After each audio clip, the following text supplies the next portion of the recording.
ئوم سولەیمی کچی مەلحانە ئافرەتێک بوو لە سەردەمی پێغەمبەردا صلی الله عليه وسلم، پیاوێکی مشریک و بێباوەڕ دێتە داوای.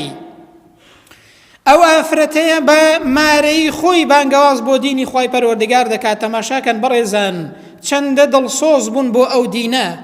بزانە ئێمە چەندە خەمساردین بۆ دینەکەمان، بەڵام هاوڵانی پێغەمبەر صلی الله عليه وسلم چەندە خەمخۆر و دڵسۆز بوون بۆ کۆمەلگاکەیان، بۆ دین و ئیمانەکەیان.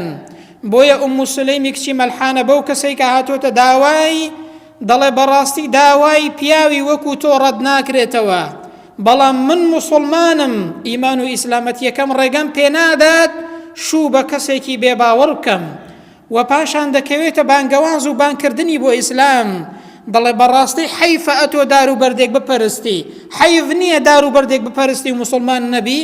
دەی موسڵمان بە دوایی شوت پێ دەکەم. ئافرەتەکە دەڵێ و پێی دەڵێ کاتێک کە تۆ موسڵمان بی با مارەیی من تەنها ئەوە بێ کە تۆ موسڵمان دەبی، هیچ شتێکت لێ ناسێنم، تەنها موسڵمان با مارەیەکەم هەر ئەوەندە بێت. تەماشاکەن بەڕێزان ئافرەتێک بە مارەیەکەی خۆی بانگەواز بۆ دینی خوای پەروەردگار دەکات. ئەی بەڕێزان پێویستە ئێمە لە خۆمان بپرسین، بەڵێ ئەرکی سەرەکی پێغەمبەران